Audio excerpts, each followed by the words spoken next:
A single leaked email has sent shockwaves through the palace, uncovering hidden truths, reopening painful memories, and allegedly driving Sarah Ferguson to her breaking point.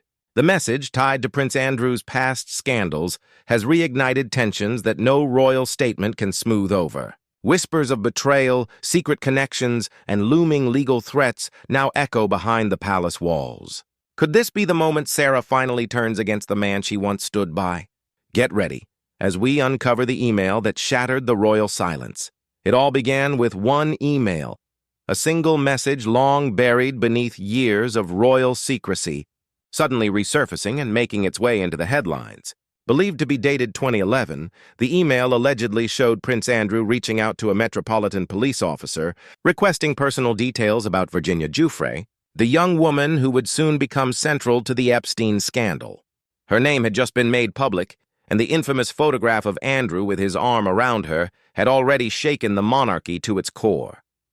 But what the email implied was even more disturbing: that a senior royal may have tried to use official connections to obtain sensitive information about his accuser.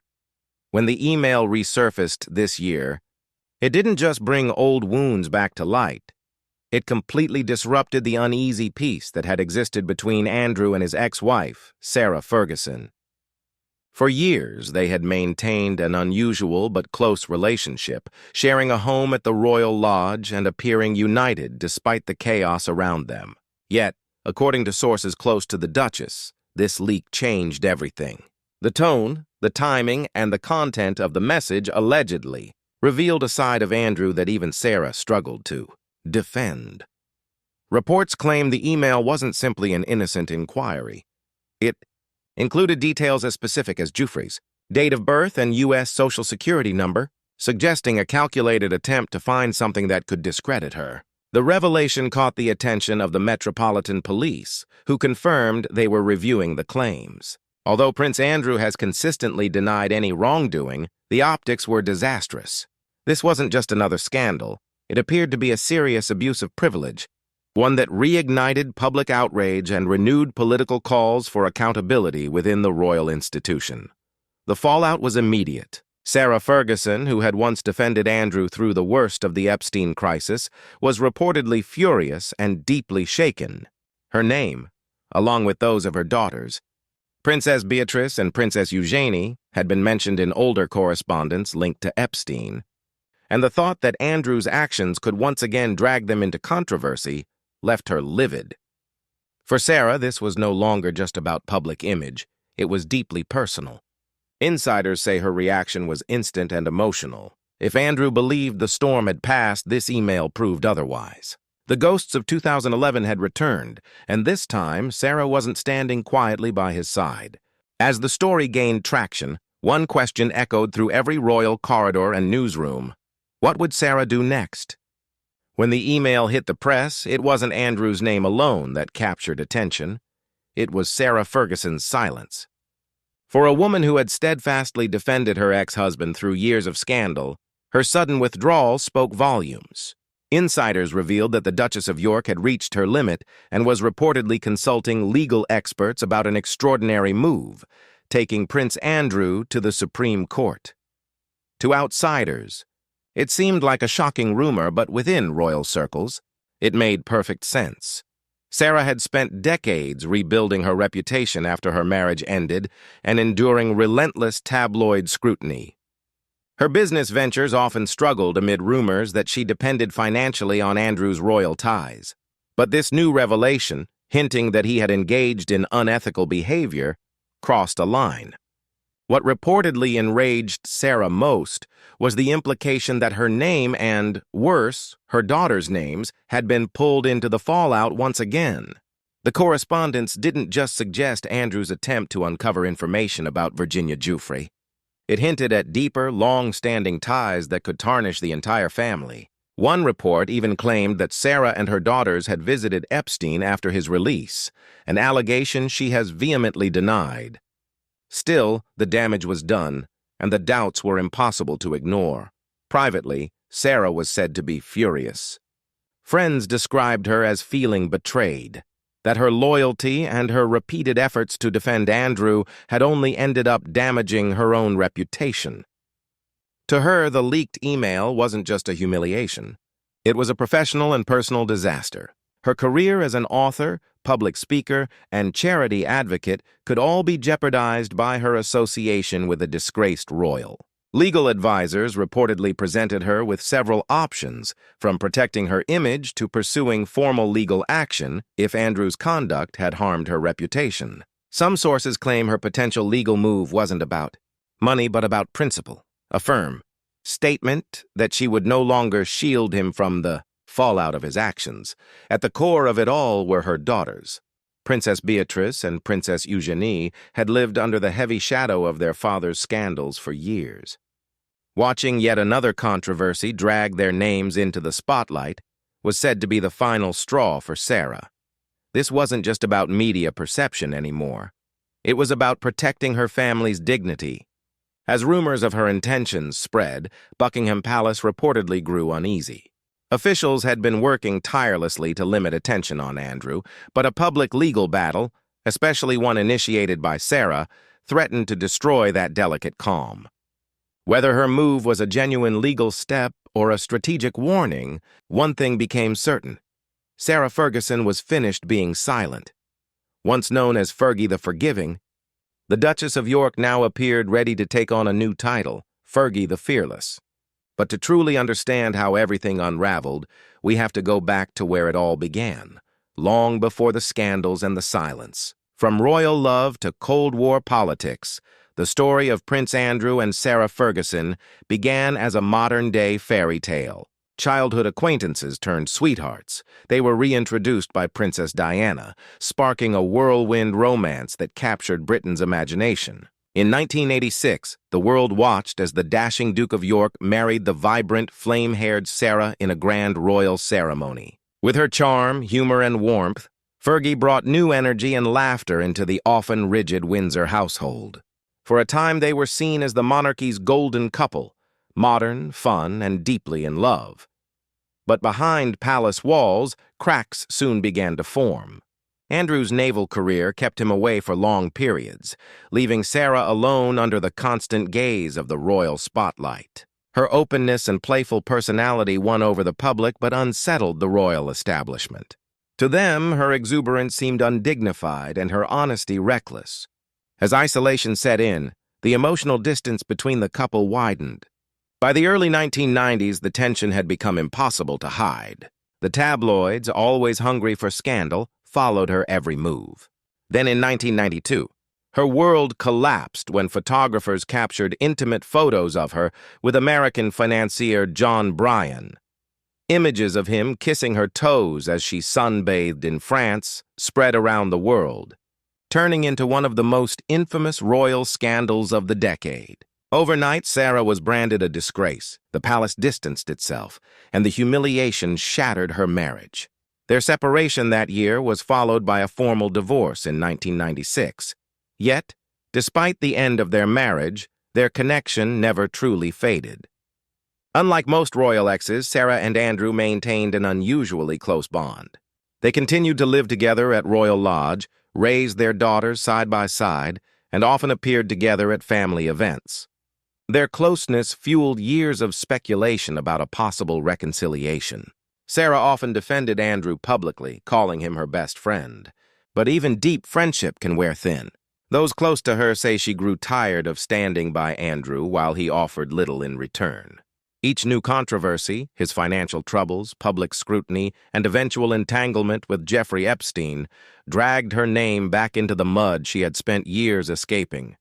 Behind her loyal public image, resentment began to build. Friends described Sarah as loyal and passionate, but unwilling to be taken for granted. When a 2011 email surfaced linking Andrew to efforts to gather information about Virginia Giuffre, it may have stirred up those buried frustrations. Not just anger over his actions, but exhaustion from years of shared fallout. What began as a love story had hardened into a cold, uneasy truce, bound by history but fractured by silence. Beneath the politeness lay years of suppressed emotion. And if rumors of Sarah's legal action are true, That long-simmering tension between them may finally be breaking into open conflict. The shadow of Jeffrey Epstein has haunted the royal family for years, but for Prince Andrew, it became the defining scandal of his life. His friendship with Epstein, once dismissed as ill-judged but not criminal, spiraled into a global controversy that no amount of royal diplomacy could contain. Now, with the resurfacing of a 2011 email allegedly linking him to attempts to obtain personal information about Virginia Giuffre, that dark chapter has returned to the spotlight sharper and far more personal than before. The connection between Andrew and Epstein wasn't new. Photos of the prince walking with the convicted sex offender in New York Central Park in 2010 had already caused outrage. But the newly leaked correspondence suggested Andrew's involvement in Epstein's affairs and Giuffre's case was more extensive than previously believed. The email reportedly included details so precise it implied a coordinated attempt to discredit her. Critics called it a disturbing misuse of privilege, while defenders argued it might have been taken out of context. The reaction was swift and explosive. The Metropolitan Police announced an active review of the claims, and lawmakers demanded transparency over Andrew's dealings. Campaigners urged Parliament to revisit long-standing rules shielding royals from accountability, arguing that no one, not even a prince, should be above scrutiny. Within days, old suspicions resurfaced, not just about Andrew's judgment, but about who else in his circle might have been aware of or involved in his dealings with Epstein. It was then that Sarah Ferguson's name reemerged. The Mail on Sunday published excerpts from a separate email allegedly sent by Epstein to his lawyer in 2011, claiming that Sarah had been the first to celebrate my release. He even mentioned visits from the Duchess and her daughters. Princess Beatrice and Princess Eugenie claims that Sarah has long denied. Neither she nor her daughters have any recollection of visiting Epstein, her spokesperson insisted.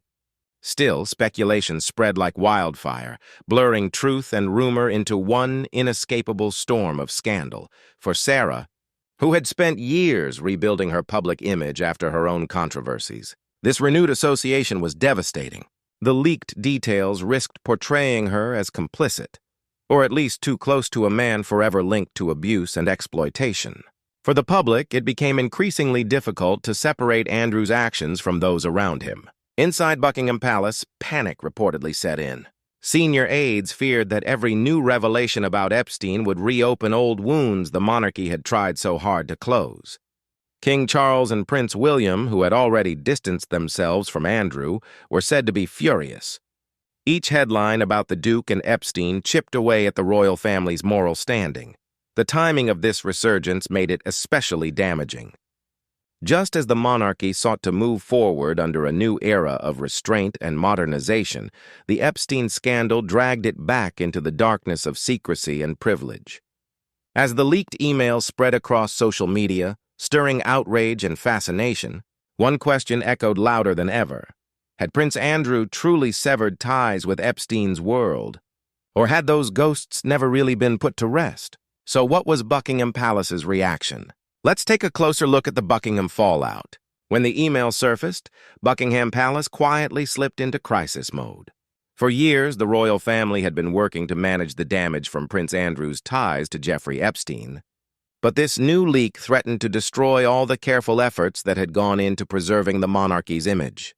Behind the palace's grand facade, senior courtiers were reportedly in a state of controlled panic. The orders were clear and urgent: contain the situation, control the narrative, and bury the story before it became another international humiliation. King Charles held a series of tense meetings with his advisors and Prince William, who has long been one of the most outspoken about maintaining accountability within the royal family. Insiders revealed that William was firm in his stance. His uncle's actions had already stained the monarchy once, and another scandal could spark renewed outrage among the public. This time it wasn't just about reputation. It was about trust. The monarchy was still recovering from the loss of Queen Elizabeth II, struggling to find its place in a modern world that increasingly questions inherited privilege. Another controversy could deal a devastating blow to the public's fragile confidence.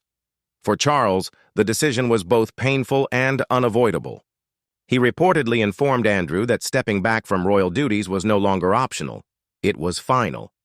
Soon afterward, an announcement confirmed that Prince Andrew would give up his Duke of York title, as well as all military honors and royal patronages. The once proud Knight of the Garter, a role rich with centuries of chivalric prestige, was stripped from him. Even the use of His Royal Highness, once his birthright, was quietly suspended. One royal observer described it as a symbolic exile disguised in polite language. However, few within royal circles believed this was Charles's decision alone.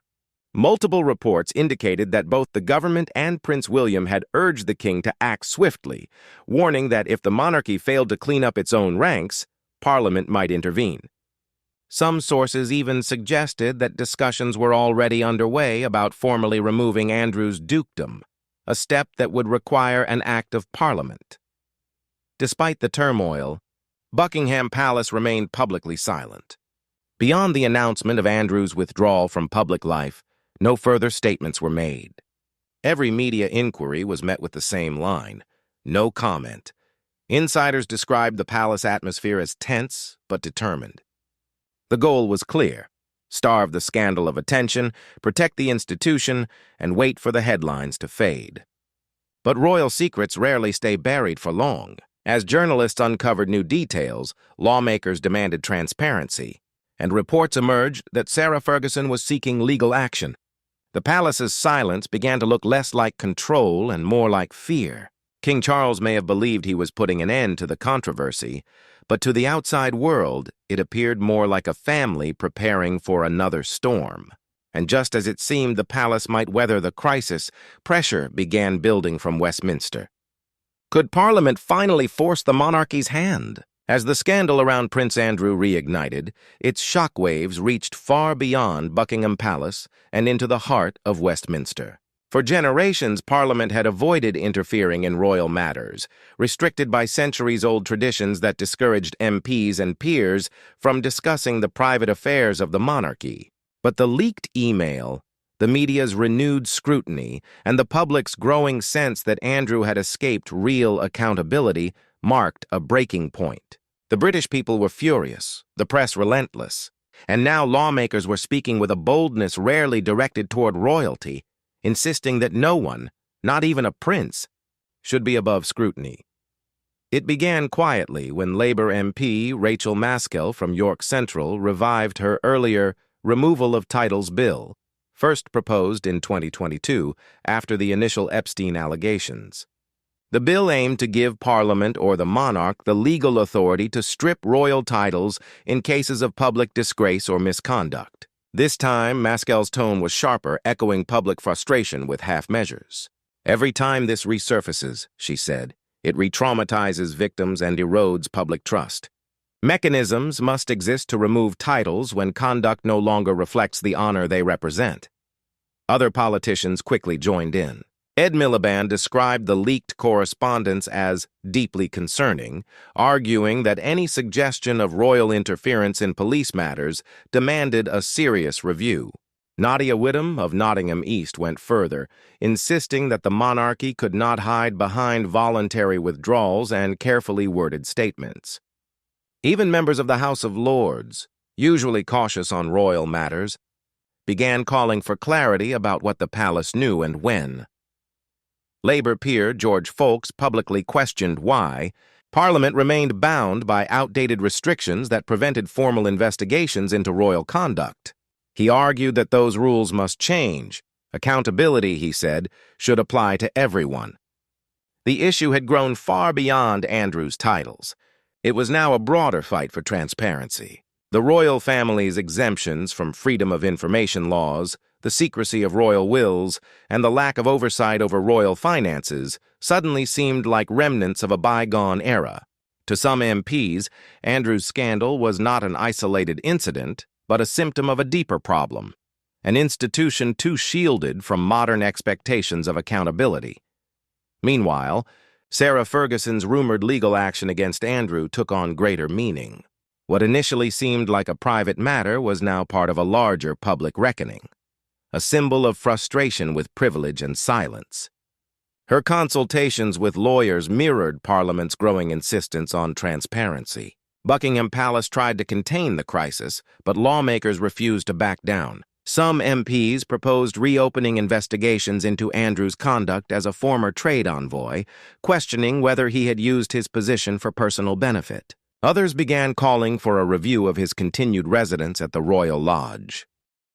Behind the grandeur of royal tradition, a quiet yet historic confrontation was unfolding, one that could redefine both public perception and royal protocol. The more the palace maintained its silence, the louder the voices in Westminster grew. For King Charles, it served as an uneasy reminder that his pledge to create a modern monarchy came with real expectations, and Parliament appeared ready to enforce them. What began as a scandal had evolved into a challenge to the very limits of royal privilege, with Sarah Ferguson emerging as an unexpected driving force for accountability. As political pressure mounted, attention shifted once again to the Royal Lodge, the former refuge of Andrew and Fergie. What secrets still linger behind those walls? Keep watching to uncover them. Beyond the tall wrought-iron gates of Windsor Great Park lies the Royal Lodge, an expansive, ivy-draped estate once seen as a symbol of royal privilege and tranquility. Recently, however, that peace has reportedly begun to crumble. Once a shared haven for Prince Andrew and Sarah Ferguson, the 30-room mansion has turned into what some describe as a gilded cage, a place where silence, resentment, and old loyalties now clash. Andrew has lived there since the early 2000s, under a strict lease agreement, so binding that even the monarchy itself finds it difficult to challenge. When the Queen Mother passed away, he inherited the property with a promise to restore it, investing millions of pounds into repairs in exchange for a symbolic rent. For years, the Royal Lodge served as his private retreat, far removed from the world's judgment. After his public downfall, it became even more of a sanctuary. But now, the estate that once shielded him stands at the center of a growing storm. Sarah Ferguson's presence at the Royal Lodge has long intrigued the public. Even after their 1996 divorce, she continued living under the same roof as Andrew, raising their daughters and maintaining what she called an unbreakable friendship. Yet, according to those close to her, the tone of their relationship has changed drastically since a leaked email reignited controversy. What was once warm and familiar has reportedly become distant and polite. Friends say Sarah's patience has reached its limit. Over the years, she built a career as an author, philanthropist, and public figure, carefully separating herself from her past mistakes. But every new revelation about Andrew threatens to drag her back into the same shadow. Once his defender, Sarah is now said to be weighing her legal options, more determined than ever to separate her life from his. Royal Lodge was supposed to be a refuge, one insider revealed, but now it feels like a cage. Andrew, meanwhile, has grown increasingly isolated. Stripped of titles, duties, and much of his dignity, he now lives a quiet life out of sight. Long walks on the grounds, few visitors, and an air of quiet defiance. Sources say he refuses to leave the lodge, knowing it is one of the few privileges he still possesses. Caught in the middle are their daughters, Princess Beatrice and Princess Eugenie, both loyal yet weary of the endless scrutiny. They try to mediate, but even their efforts can't bridge the gap between their mother's resolve and their father's denial. If Sarah does go forward with her rumored lawsuit, it could permanently destroy the fragile peace of Royal Lodge. Legal battles often bring secrets to light, and for a man who has built his final refuge on silence, exposure could lead not just to disgrace, but to eviction. The walls of Royal Lodge have hidden many whispers, but if Sarah chooses to speak through the courts, even its centuries-old stone may not withstand the truth. The tension within those walls was only the beginning. What followed would reach far beyond Windsor. The quiet strain inside Royal Lodge soon erupted into public chaos. Rumors of Sarah's growing frustration leaked to the press, and before long, investigative journalists and online researchers began connecting the dots the palace hoped would stay buried. What they uncovered sent shockwaves through both media and royal circles. It all began with a single email, but that was only the start. Within weeks, archived digital files and documents related to the Epstein case began resurfacing online. Activists, reporters, and independent sleuths pieced together a timeline linking Andrew's 2011 correspondence to other private communications, some with royal aides, others referencing undisclosed meetings. The deeper they dug, the more troubling the connections appeared. Certain documents hinted at overlapping dates, times when Sarah and their daughters were reportedly in New York, coinciding with visits tied to Epstein's circle. While there was no proof of direct wrongdoing, the coincidences raised serious questions. For Sarah, this growing speculation became unbearable. Sources close to her claim she discovered that her family's names appeared far more frequently in those digital trails than she had ever known. If true, that revelation might explain her anger and sudden determination to pursue legal action. What began as Andrew's personal crisis now felt, to her, like a betrayal that threatened to drag Beatrice and Eugenie into a scandal they had long tried to escape. As reports spread and screenshots went viral, the Royal Lodge's once protective walls seemed to vanish overnight. The secret was out, and the fallout had only just begun. By the time the leaked emails dominated global headlines, Buckingham Palace was in full crisis mode.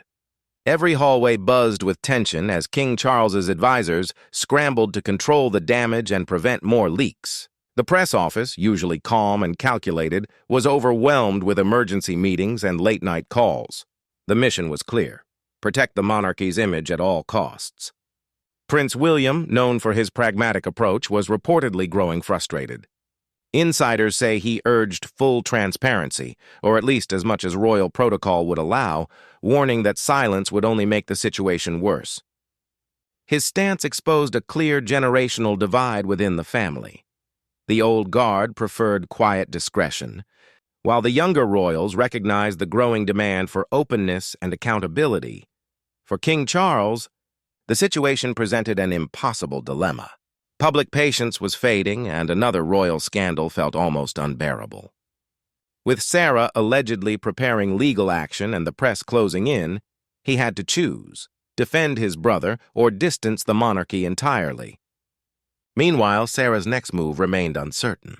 Would she take her case to court, forcing unprecedented scrutiny upon the royals, or would a private settlement be arranged behind closed doors?